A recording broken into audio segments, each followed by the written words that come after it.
Ya, langsung saja kita ke informasi hot news yang pertama, di mana BRICS ini serang balik mengecam Israel. Di tengah meningkatnya konflik global dan persaingan geopolitik yang kian tajam, para pemimpin negara-negara BRICS menyatakan sikap tegas dalam KTT yang digelar di Rio de Janeiro, Brazil. Dalam pertemuan puncak tersebut, kelompok negara berkembang itu mengutuk serangan terhadap Gaza dan Iran, mendesak reformasi institusi global, serta menegaskan posisi mereka sebagai kekuatan multilateral baru yang siap mengisi kekosongan diplomasi internasional. Dalam pidato pembukaan, Presiden Brazil Luiz Inácio Lula da Silva menyebut BRICS sebagai pewaris gerakan non-blok, merujuk pada blok negara-negara berkembang yang menolak bersekutu dengan kekuatan besar selama era Perang Dingin. Ia menekankan bahwa BRICS kini mewakili lebih dari separuh populasi dunia dan 40% dari output ekonomi global. Dalam forum dengan kalangan bisnis, Lula juga memperingatkan bahaya meningkatnya proteksionisme. Dalam pernyataan bersama yang dirilis pada Minggu sore, para pemimpin BRICS mengecam serangan terhadap infrastruktur sipil dan fasilitas nuklir Iran sebagai pelanggaran hukum internasional. Mereka juga menyatakan keprihatinan mendalam terhadap situasi rakyat Palestina di Gaza akibat agresi Israel, serta mengutuk serangan yang mereka sebut sebagai terorisme di wilayah Kashmir yang dikuasai oleh India.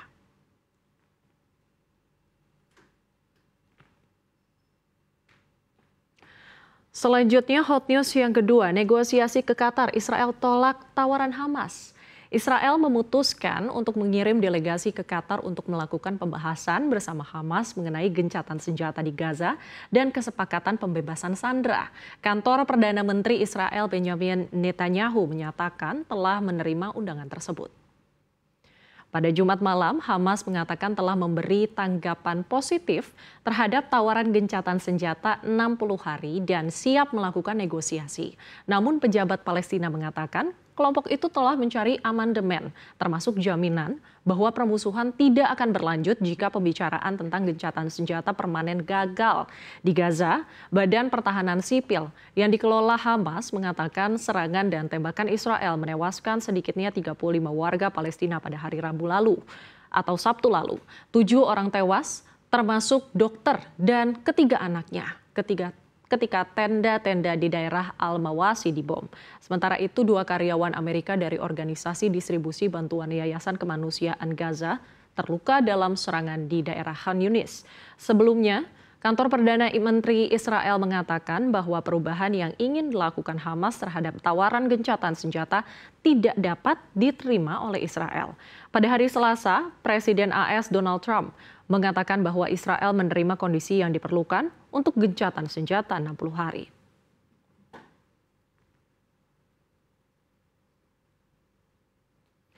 Hot news yang selanjutnya mengenai emas, di mana pemilik emas dibuat deg-degan.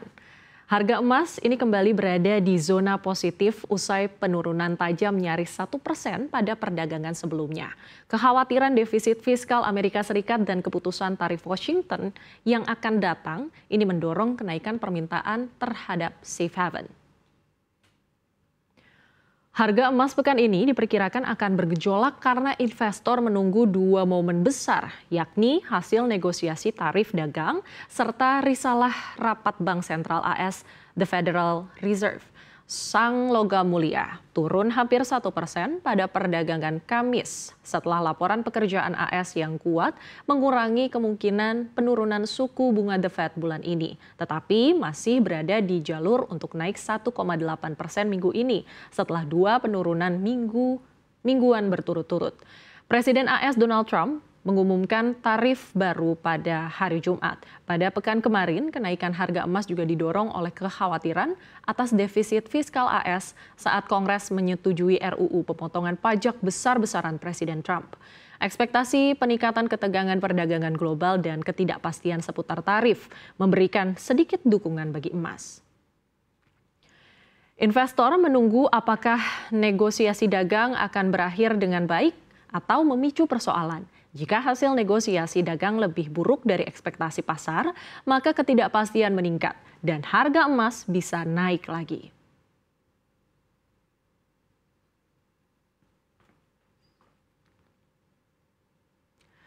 Hot news yang selanjutnya ini kita kembali ke informasi dalam negeri di mana setoran pajak dan bea cukai diramal di bawah target. Penerimaan perpajakan ini diperkirakan tidak akan mencapai target anggaran pendapatan dan belanja negara APBN 2025. Total target adalah 2.490,9 triliun rupiah, sementara realisasinya diperkirakan 2.387 triliun rupiah. Berdasarkan laporan pemerintah tentang pelaksanaan APBN semester 1 2025, disebutkan jika situasi 2025 penuh tekanan. Kinerja perpajakan dipengaruhi oleh proyeksi ekonomi nasional, fluktuasi harga komoditas utama, implementasi reformasi perpajakan, kebijakan perbaikan administratif, serta upaya pengawasan terhadap kepatuhan wajib pajak.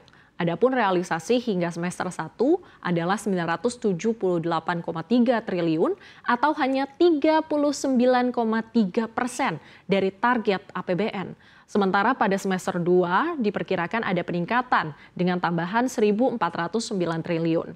Pemerintah memperkirakan komponen yang cukup jauh dari target adalah pajak penghasilan, yaitu 1.041,6 triliun dengan target sebelumnya 1.209,3 triliun.